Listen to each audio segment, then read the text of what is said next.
social distribution, and usually I talk more about just general practices for airlines and social media. There's a lot of things you can do with it. Obviously, for the purposes of this audience, I wanted to focus more on distribution. So I can move on. I'll skip through the little bio part. I've spent pretty much the last year when I do some of these conferences talking about how the traveler life cycle has evolved. And Tom gave me a great seg into this because I was wondering how I was going to tie this to retailing and to merchandising. But one of his last slides mentioned the traveler life cycle, and it did mention the whole inspiration through to sharing.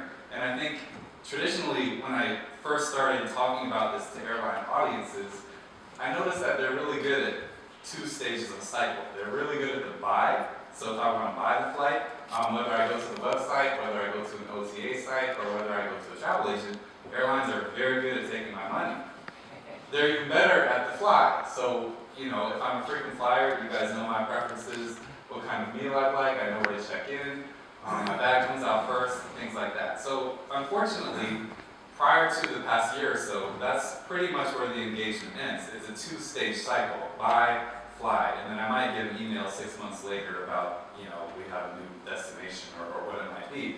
But I've encouraged people to zoom out of that and see with the social media that's available today how airlines can become a part of these touch points from dreaming through to sharing. And just, I won't spend much time here since Tom already kind of covered it. I think people are getting this message now. But just an example of the dreaming, I like to take a few case studies. Jetstar from Asia, they do a really good job where they have a microsite which gives away free flights to people basically who submit the best travel stories about their destination. So it's just a way that you get people to do your marketing for you. Generally, audiences trust things that come from their peers more than they trust things that come from the airline marketing department. And it gets people thinking about where they can go on Jetstar. Next, we have the compare. So, you know, after we've been inspired to, I want to go see Sydney or whatever it might be, I'm not just going to buy the flight straight away. I'm going to go to sites like TripAdvisor and things like that. There's all kinds of peer review types of sites that are available. So this is just kind of, you know, then we'll go through to the buy, we'll fly, and then we're sharing. So that's 30 seconds on the new travel life cycle that we're dreaming, we're comparing, we buy, we fly, and then we're sharing. So why are we sharing now? It's because of the technology available. So one of the things that the studies that my colleagues and I have done in the past year or so are getting really good data on what types of, how connected the traveler is. And what we see is that 72% of social media, social network users are using their social networking sites daily while they're traveling. This means people are flying and they're sharing now. And these are our most frequent customers. 200 million people this year will board Wi-Fi enabled flights. So nowadays, you know, everything is a stage, and you have to be aware. We know exactly what they're using while they're traveling. And this is just an example. You know, when I put my Facebook up, I'm going to show, hey, I'm in London. And this is a perfect example. I saw this tweet come through my stream a while ago, and I thought it was a great example of where this is going. So we're talking about buying Steve Jobs' autobiography using the GoGo in-flight Wi-Fi on Delta Airlines. Great example of where this is going quickly. And what does this mean? Well, I'll just give you a little clip so we can laugh a bit.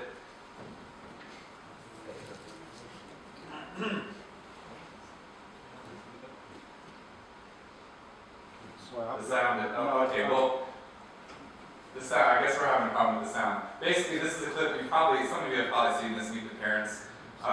Ben Stiller here is trying to board his flight after he's had the most miserable experience with his, I guess his ex-girlfriend or whatever it is. He's in seating area 4, and there's nobody else in the entire airport terminal except the cleaner. And she makes the announcement, we're now boarding seating area 3. He goes up and he's trying to board, and she's like, sorry sir, you know, we can't accept you. And she completely uses like the standard announcements. Then she picks up the microphone, makes the announcement 5 minutes later, seating area 4, now we can board. And so he goes up and he's just really frustrated.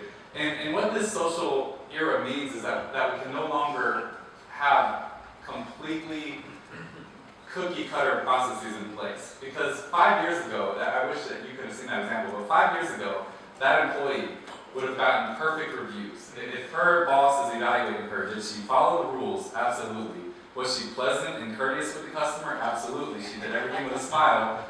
Did she let anyone try to pull a fast one on her and break the rule? Absolutely not. But the point is that if she did that today, as soon as he gets on board, it's going out to the world, and everyone's making fun of how this airline does their processes. So we really have to listen. Keyword, listen to what people are saying from the front lines. But in terms of how this relates to distribution, I think it ties a lot with loyalty, and Rama is going to be very happy with when I mentioned Estonian. But everything here is going social. And so we're looking at the social graph of individuals, which is available through all their profiles. We're looking at everything location-based, where they are, and this is all right now. And I have some more statistics here. The key is not the detailed numbers. The key is that we have this information. And what we're learning the more we research this is that actually there's a pretty significant correlation to the people who are the most active flyers and the people who are active on social media. The people who are generally frequent flyers are actually more likely to be in any one of the categories of social media participation, whether it's just spectator, meaning they just kind of read the Twitter stream, or whether they're creators, where they're publishing blogs, publishing content. So what we want to do is really try to leverage the overlap between our most frequent customers who are paying our salaries and how they can potentially influence other people through social media. That's the key takeaway here. And then there's all sorts of data available that we know exactly how they like to be communicated with and that sort of stuff. So the key is not the details. But in terms of loyalty, I think Estonian Air, just another pitch for them, they were actually the first airline in the world to offer this. I actually was working with Simplify on initiating that project, and we were actually in a rush to get the implementation because we heard that Virgin Atlantic was trying to do the same thing, so we were trying to beat them to actual implementation date. And they actually did. So the idea is that now we have these virtual actions. Virgin America is doing some stuff like this over in the US, where you get some Elevate points, which is their frequent flyer program, just for posting some pictures or checking in through Foursquare at their terminals. But the point is, Elevate points can be used for free flights, for real world rewards. And so that's really where this is going. Of course, there's a lot of considerations you have to think about. I'm not just telling everybody to rush out and start this kind of program. But it may be the right kind of fit, but it's at least good to be aware of. Won't spend too much time on Estonia since he already went through it, but it's a really great program. I mean, really, it's innovative. It's really gotten a lot of attention so far, and I think it's only going to take off more. So we're talking about how social media is enabling us to kind of generate loyalty. It's also impacting distribution, of course, which is what you guys want to hear about. There's some really good examples going on right now. This one is with Alaska Airlines over in the States. They actually have this Flying Social program where if you allow Facebook permission, or if you allow them access to your Facebook account, you can actually see visually on a map where all of your friends on Facebook are. Scroll over it and it will tell you exactly how much their current fare is from Seattle to that place, or actually from your location to that place on Alaska Airlines. So it's a little interactive way. Delta was the first airline to actually put a booking engine into Facebook. But Malaysia Airlines kind of turned that on its head a little bit, and they introduced this MH Buddy program last year, which not only, it's a booking engine through Facebook, but what it does is it actually will tell you if any of your friends are flying on the same flight you're searching. You can even see what seat they're in and book the seat next to them, or book the seat at the far end of the plane if you're trying to avoid them. But it's just an example of how distribution now is really leveraging the social networks, not just as a stage, but actually taking the qualitative content out of the social networks from the individual social graph and how you can tie those things together. We're also looking at social experience. This is where we're going. And I think Patrick yesterday talked a lot about the airlines, airports, ancillary opportunities. And this is an example from Copenhagen Airport. Some of you may have seen this, where if you have a certain type of PDA device or smartphone, you can actually see as you're walking through the airport from your GPS that there's a W.H. Smith up there. There's a Burger King up there, 50 meters ahead. And so think about the ancillary opportunities that exist with that. If you're tying into the, what if up there pops, show this for 20% off your burger or whatever it might be. So this is an example of how the experience is going social.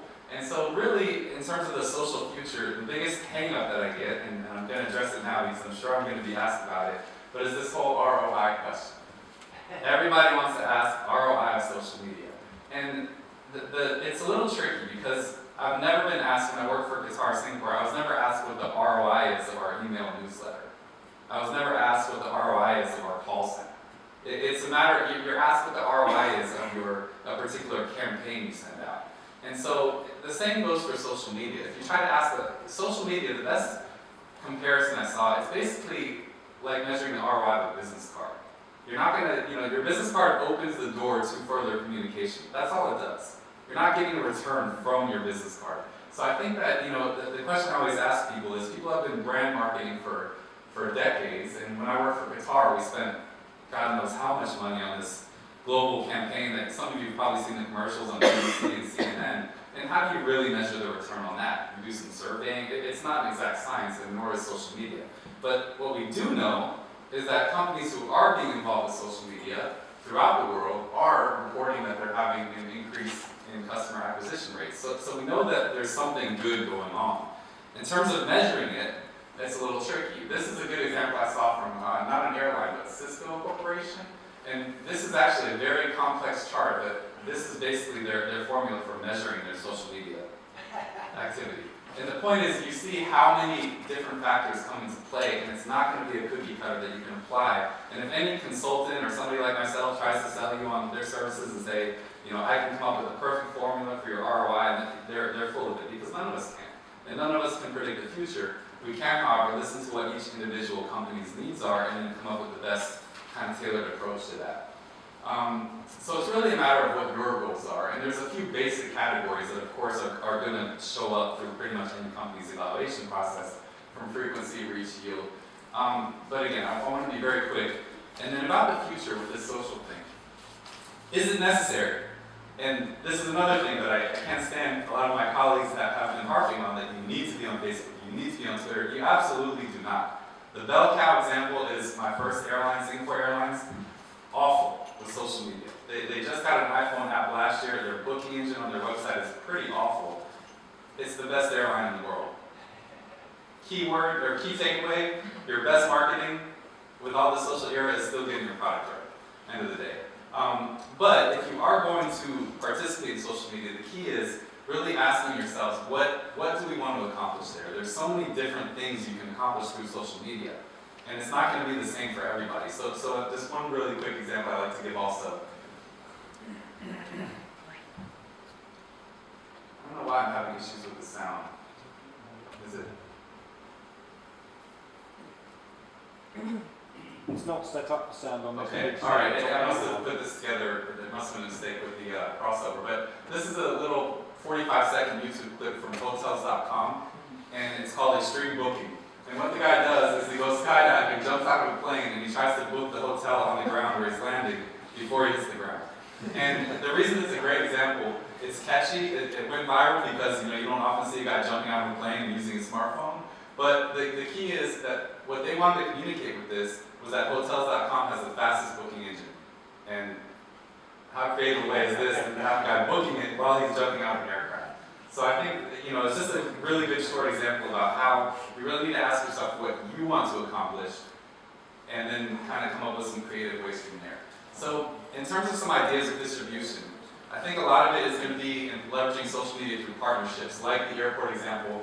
This is a good example with Melbourne Airport, where they actually, Patrick gave an example very similar to this yesterday. Melbourne actually purchases some of the flight inventory from their airlines there and then sells them through their own Twitter stream to their general traveling public. Obviously, this is another screenshot of the Copenhagen experience where you can have a lot of crossover leverage there. Of course, Sachin, I like to give a little plug to the people representing. That's a great example of a partnership for generating ancillary revenue. And this is a good one, Satisfly, if any of you are familiar with this. What they do is you fill out a profile through their website, and it tries to pair you up with someone kind of like you as far as your seat assignment. So whether you want to be working, or whether you want to be talking, chatting, whatever, they make an attempt to, it's yet to really catch on, but it very well could. So the idea is that we're using the social media to kind of impact the experience. How can you use social to generate impulse purchases? This is a good example. It's been around for a few years. It's not new, but JetBlue Cheaps, they basically get rid of a lot of their excess inventory every Tuesday by sending out really limited, 1 hour time frame deals just to fill up seats. And then the last one I have is creativity. I think that's where we can really, this is the fun part of the era we're in today. How creative can you get with your ancillary strategy? And of course, Yannis is going to like this one, that the airline speakers. Wi-Fi. I don't understand why airlines still charge for Wi-Fi. Doesn't make sense to me. I've talked to a lot of people on the airports side with hotels. Sam from Las Vegas Airport, so the guy I talked to, he said that just by offering free Wi-Fi in their airport, the sponsorship they get from it is a 7-figure deal annually. And he said it's way more than what they made by the individual people paying $10 to log in for an hour. So I think airlines should look more into opportunities like this, where you're offering free Wi-Fi, you're sponsoring it out. This is just kind of thinking outside the box, but look at how sports teams operate. Baseball teams, they have partial season ticket plans or Fridays or weekends only. What if airlines thought the same way? And you package up a bunch of certain weekends. You can fly whatever flight you want subject to availability. Arsenal, for the soccer club here, they have a membership. Think about the possibility for airline memberships where you might get this perk or that perk. So I think there's a lot of ways that we can really try to think outside the box. It's just a matter of what your goals are, what you want to accomplish, and using the social media to leverage that. So that's pretty much all I have for today. I just wanted to kind of touch on the social subject and curious to get some of your guys' thoughts now as well, because you guys are the ones making these decisions.